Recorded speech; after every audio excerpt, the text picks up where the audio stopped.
A freak accident turns a war movie set into real-life disaster. A helicopter crash near Magic Mountain today brought tragedy to the set of the Steven Spielberg movie, The Twilight Zone.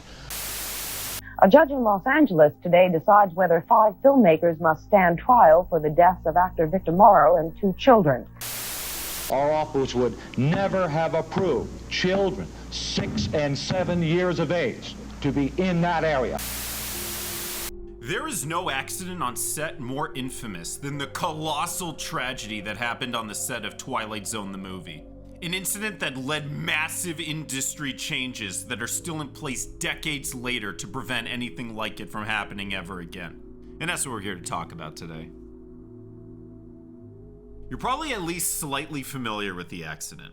Helicopter scene gone wrong, kills famous actor and 2 child extras that weren't even legally supposed to be there to begin with. But I don't even think big fans know just how much this one incident changed Hollywood and the discussions we have about it. But before we get to that, we have to introduce this guy, John Landis. Or coconuts or duck soup. Landis is somewhere between icon and cautionary tale. When he was still a young adult, he managed to make a film called Schlock. The streets of today. A love stranger than King Kong. A monster more powerful than Godzilla. It was not a big hit, but it did catch the attention of a certain Johnny Carson, who was so impressed with the movie that he invited Landis on to be a guest on The Tonight Show. A booker, someone connected with his show heard about my movie and asked to see it, and he saw it and then showed it to Johnny Carson. And he loved it. He thought it was very funny. In fact, it's the only movie he gave a quote. In the ads, it said, "Really wild, really funny, Johnny Carson," which meant a lot. He was very strange, but he was very nice to me, very generous. And he had me on his show for like 35 years, I don't know. But he had the biggest audience in the country. Literally, he'd have 20 to 50 million people a night watch. Over the next 5 years, he would manage to rub shoulders with some pretty big stars and make 2 hit movies. He even managed to hit it off with the biggest name in Hollywood. Spielberg loved Landis. He wanted to be something of like a mentor to him.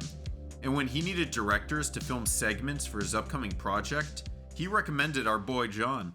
Now, if you haven't seen The Twilight Zone, it's basically the best show ever made. Almost all the episodes were written and presented by Rod Serling, and the show kinda acts like a collection of his short stories.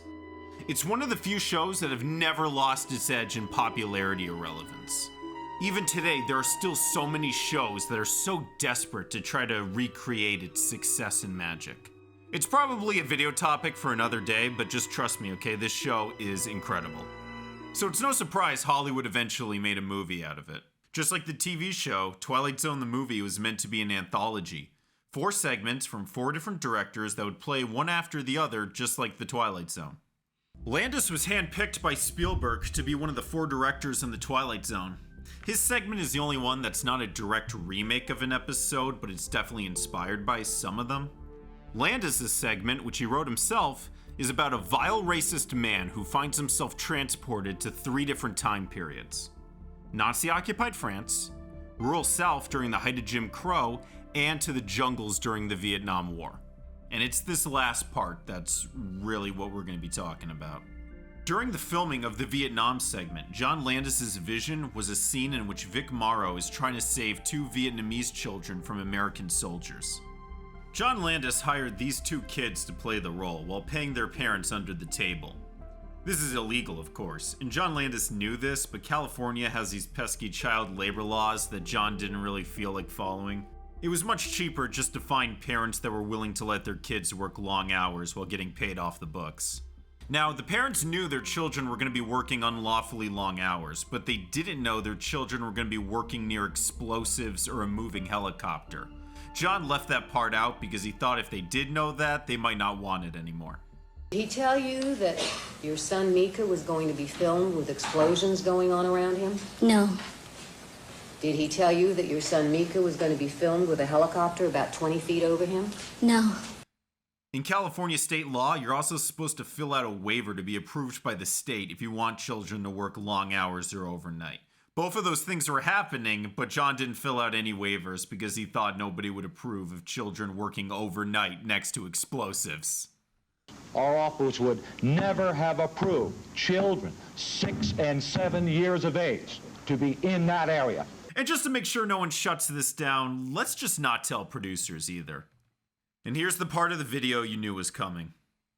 On the last night of shooting, John Landis insisted on doing more and more takes. What started the incident is heavily disputed, but it was probably the helicopter operator was trying to steer around the face of the camera, when the special effects technician fired the mortar on cue without looking to see that the helicopter had changed position. The mortar hit the tail of the helicopter, causing it to collapse on the actors. Vic Morrow grabbed one of the kid actors and jumped out of the way, but since the helicopter collapsed on an angle, the propellers decapitated both of them, while Renee Shen was crushed by one of the helicopter's landing skids. Everybody on set watched the accident, but it took everybody a few moments to process what had just happened. Set immediately broke down. John Landis ordered everybody to go home, and by the time police and firefighters showed up, most of them had. All that was left was John Landis, the heads of departments, some producers, an injured helicopter crew, and catatonic parents. People dying on a film set is a real rarity, even among the most disastrous productions of all time. So when 3, including 2 children, got killed by a helicopter, it was a pretty big deal. It's the first time a film director was ever given manslaughter charges for something that happened on set. And believe it or not, John Landis was actually acquitted. The jury saying that despite breaking all safety precautions, it was unreasonable to think he could have foreseen this accident happening. I'll spare you all the years of trial because it's really just hours and hours of pointing fingers at each other, but there are some highlights worth looking at. Like when it came out, John Landis also wanted real bullets to be fired on set. Or that John Landis had the attitude the entire time of, I can't believe you're all being such dicks about this. Although he was acquitted, he did have to pay fines for hiring the children illegally and trying to hide it. For a guy who got 3 people killed, he was weirdly unremorseful and tone-deaf about the entire thing. And his defense attorneys were a bunch of pricks too. Devastated the prosecution's case, and I can't believe that this crazy woman is still hanging in there. By crazy woman, you mean the Deputy District Attorney, Leah DiAgostino? Yes, that's what we call her, among other things. What else do you call her? Well, we just basically think that she's somewhat deranged and a sick woman. I must be doing something right to elicit all this incredible hostility on his part. I think it's wonderful. I hope he continues to do so. He even showed up at the funeral of the 2 children and Vic Morrow's to give a eulogy, which is kind of like if someone overdosed and their drug dealer showed up to give a eulogy. Really, he was just trying to save reputation, and his self-serving eulogy really showcases that. But in all that time the trial was happening, Hollywood was changing. Safety standards got a massive revamp. SAG began rewriting the rules to guarantee rights to actors to refuse genuinely dangerous stunts. Warner Brothers' vice president made it his personal mission to work with every big studio to ensure their industry begins following new guidelines. Obviously, this is an example of filmmakers ignoring the rules rather than ones needing to be added, but now there's going to be safety rails in place to stop them from dodging the rules in the first place. After the Twilight Zone incident, insurance companies also began taking interest. Now, if you want to do stunts, insurance companies are in the same meetings as producers, listening to how you plan to pull everything off safely. It also created a brand new position on set. Risk management consultant, who's there now to step in for the crew and cast who are being pressured into doing possibly deadly stunts on set. In the 4 years after the accident, between 1982 and 1986, on-set accidents reportedly dropped 70%. So clearly these new guidelines were working. But it also changed the way studio systems work. See, Hollywood used to go by this system called New Hollywood System, or New Hollywood, or one of the million names for it, which really just means they would give millions of dollars to students from prestigious film schools and let them make whatever the hell they want, no questions asked. Twilight Zone incident wasn't exactly what caused it to end, it was mainly these 2 things, but it was definitely the final nail in the coffin.